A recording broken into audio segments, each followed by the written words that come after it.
Добрый день, уважаемые гости и жители нашей республики. Сегодня, 22 сентября, выявлено 179 новых случаев подтвержденных ковид-инфекции. Наибольшее количество традиционно в городе Якутске, 116 случаев, и в 25 районах нашей республики.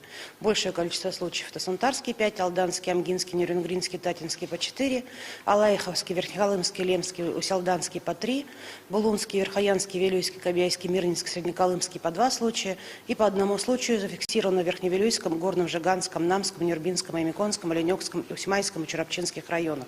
Всего проведено тестирование за сутки 4879 исследований. Это практически 1,5 миллиона тестов за весь период борьбы с новой коронавирусной инфекцией. Сегодня в республике имеется в наличии свыше 501 тысячи доз вакцин, и первую вакцинацию получило 342 949 человек, в том числе лица старше 60 лет, 64 558 вакцинированных. Вторую дозу получили 321 221 человек, в том числе старше 60 лет получили полностью вакцинацию 60 517 человек. Ревакцинировано на сегодняшнюю дату 8929 человек. Таким образом, на сегодняшний день использовано 70% вакцин от общего объема. Но, к сожалению, это все равно составляет всего 47% от общего количества взрослого населения. Напоминаю, что сегодня у нас задача стоит вакцинировать не менее 80% всего населения для того, чтобы прервать цепочку передачи новой коронавирусной инфекции. Поэтому на сегодняшний день все равно остается главная, основная задача – это провести вакцинацию лиц, которые не вакцинировались, и, кроме того, начать ревакцинацию. Ревакцинации принадлежат те люди, которые вакцинировались первой дозой и прошло уже более полугода, либо же люди, которые переболели и также полгода уже прошло.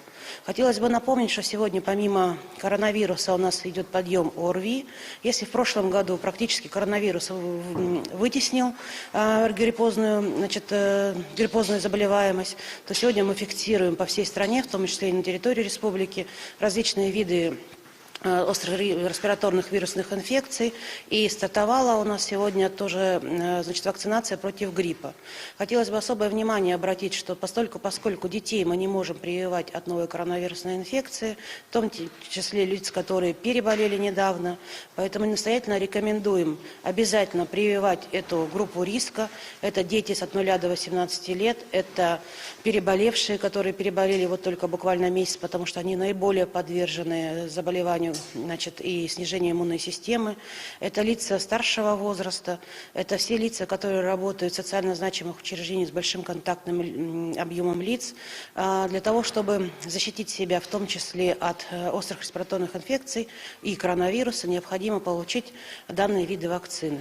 Мне хотелось бы сказать, что сегодня мы видим статистику, и да, мы понимаем, что люди, которые прошли вакцинацию, все равно болеют, но по нашим цифрам это не более 1,5% вновь заболевших, и чаще всего они не попадают на больничную койку, либо тем более на трубку, так называемую трубку ИВЛ.